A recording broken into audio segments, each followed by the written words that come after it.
Halo teman-teman, assalamualaikum warahmatullahi wabarakatuh. Jumpa lagi ya sama saya si Teknisi Besok. Gimana kabar sobat semua? Baik-baik saja ya. Yang menemani ngabuburit kali ini saya ada pembahasan Realme kelindes mesin cuci masuk air ya. Jadi ada Realme apa ya ini kira-kira Realme C3 kalau nggak salah. Jadi HP ini masuk air, lebih tepatnya masuk ke mesin cuci.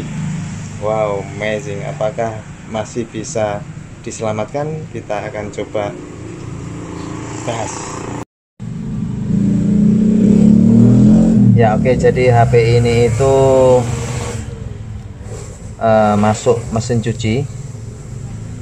Sudah kegiling-giling ya paling, atau nggak tahu lah, atau memang di bak sebelum masuk mesin cuci atau gimana. Yang jelas masuk air.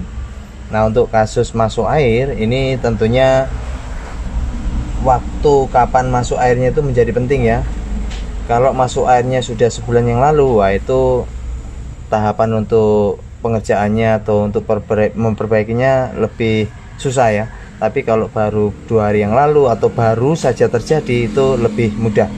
Jadi untuk menentukan kerusakan karena masuk air, dilihat dari kronologinya sudah berapa lama masuk airnya. Nah, disarankan buat teman-teman ya, jika HP-nya masuk air, secepatnya bongkar semua, lalu bersihkan, lalu ya dijemur atau di air dryer. Insya Allah tuh aman-aman aja ya. Oke, kita menemani ngabuburit kali ini, dan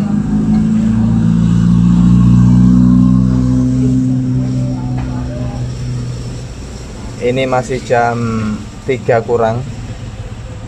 Jadi ya masih 3 jam lagi kita berbuka.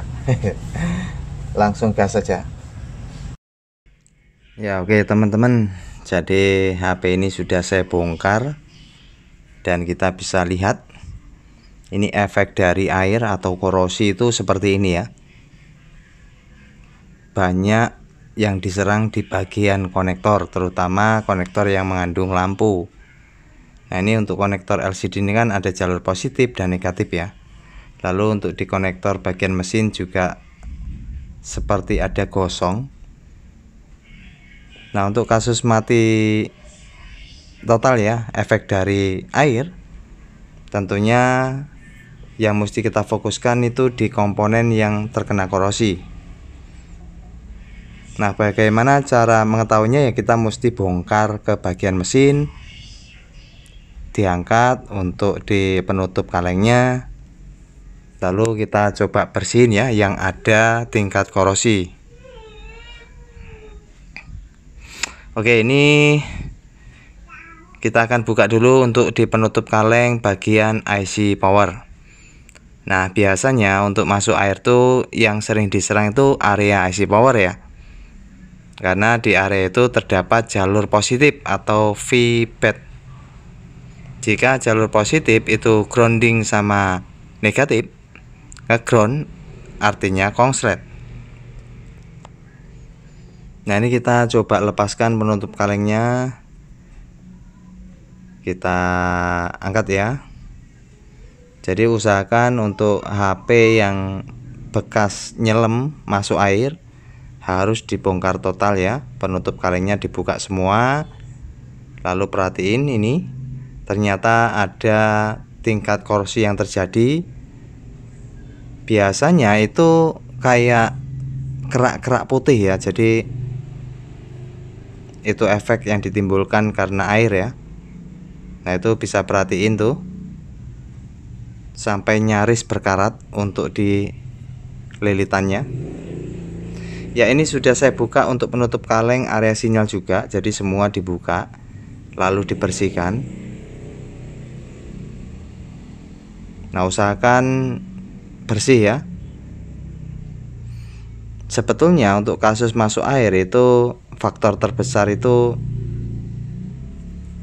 berapa lama terjadi pembiaran setelah masuk air ya. Kalau semakin cepat ditangani ya tentunya akan lebih aman ya.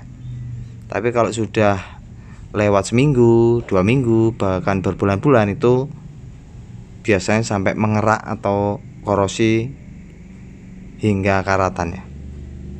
Oke, ini saya akan cek beberapa kutu-kutu di area IC power. Nah, ini untuk memastikan ya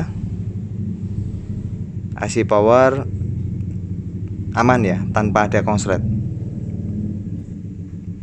Jadi kalau kutu-kutu dicek tuh punya nilai resistansi ya, artinya itu bagus.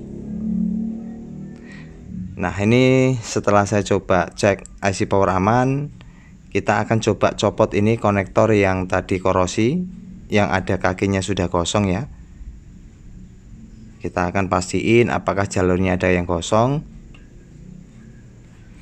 Karena HP ini tuh masuk air, lalu saya cek itu geter ya, artinya itu kayak tidak ada gambar. Makanya saya fokus di bagian ini, konektor LCD-nya. Dan setelah saya lihat ini ada memang komponen yang kosong, jadi kita lepaskan. Nah, untuk pelepasan konektor seperti ini, saya menggunakan angin 3, lalu panasnya 350 ya. Kalau di Quick 2008 ya panasnya 350, anginnya 33. Oke, kunci utama itu tambahin fluk yang banyak ya, lalu kita angkat karena bahannya plastik. Setelah itu kita bersihin, dan ini penampakan dari konektornya. Lalu setelah itu kita pastiin kakinya itu ada yang korosi enggak. Jika ada yang korosi, kita tinggal kerik ya dengan cutter, lalu kita solder ulang, kita rapiin. Ya, lalu tahapan selanjutnya ini perhatiin untuk di fleksibel LCD-nya. Ini terlihat kaki sudah juga pada hangus ya. Ya, artinya ini juga mempengaruhi LCD tidak bekerja. Nah, ini saya akan coba ganti dengan copotan LCD yang lain, namun dengan kaki yang sama ya. Nah, ini saya ambilkan dari copotan LCD bekas. Nah, cara penggantiannya itu dengan solder.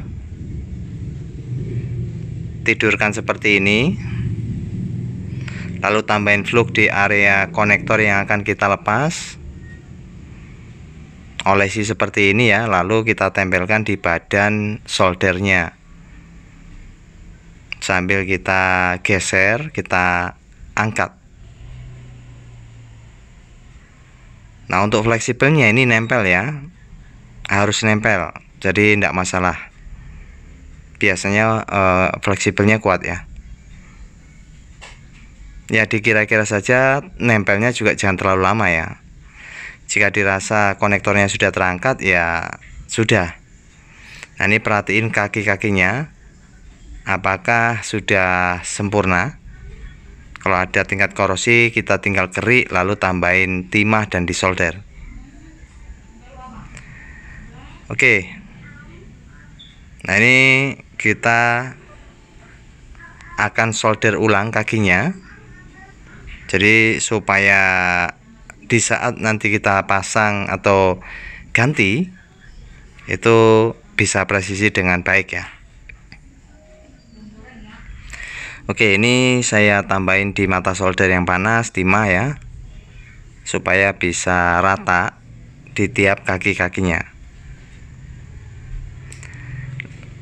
Ya, lalu kita akan copot nih konektor yang akan kita ganti bekas copotan ya. Tambahin fluk, itu yang paling utama supaya tidak meleleh. Usahakan fluknya banyak ya supaya aman karena bahannya plastik. Nah, ini tinggal tempel lalu kita angkat, gampang banget. Lalu setelah kakinya tadi sebelumnya kita rapiin, kita akan tempelkan dengan konektor penggantinya. Untuk jepit dengan pinset itu tunggu hingga dingin ya, jangan sampai konektor masih panas di jepit, nanti bisa belengkong ya, atau rusak. Oke, kita tempelin seperti ini dulu sebelum kita panasi dengan solder di badannya ya. Nah, kita presisikan begini, lalu sambil digoyang sedikit. Biasanya dia sudah mempresisikan ya kaki-kakinya. Oke, ini saya rasa sih cukup ya.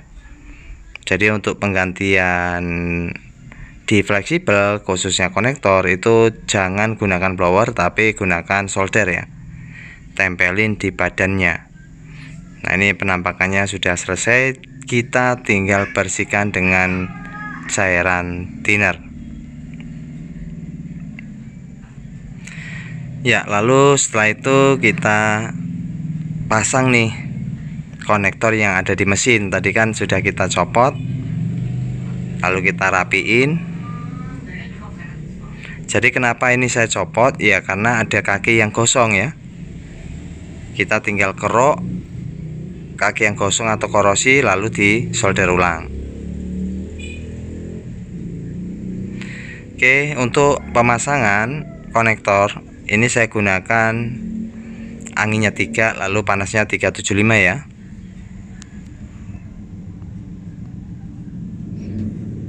Kuncinya kasih fluk,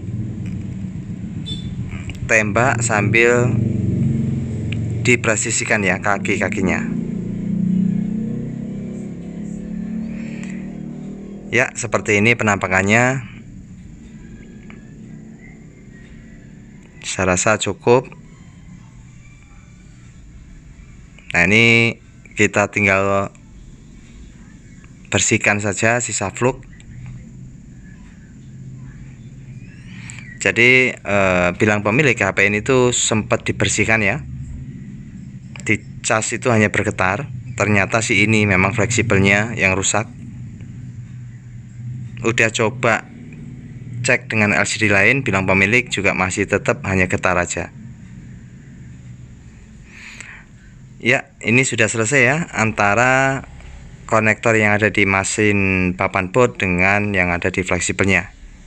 Kita tinggal tes.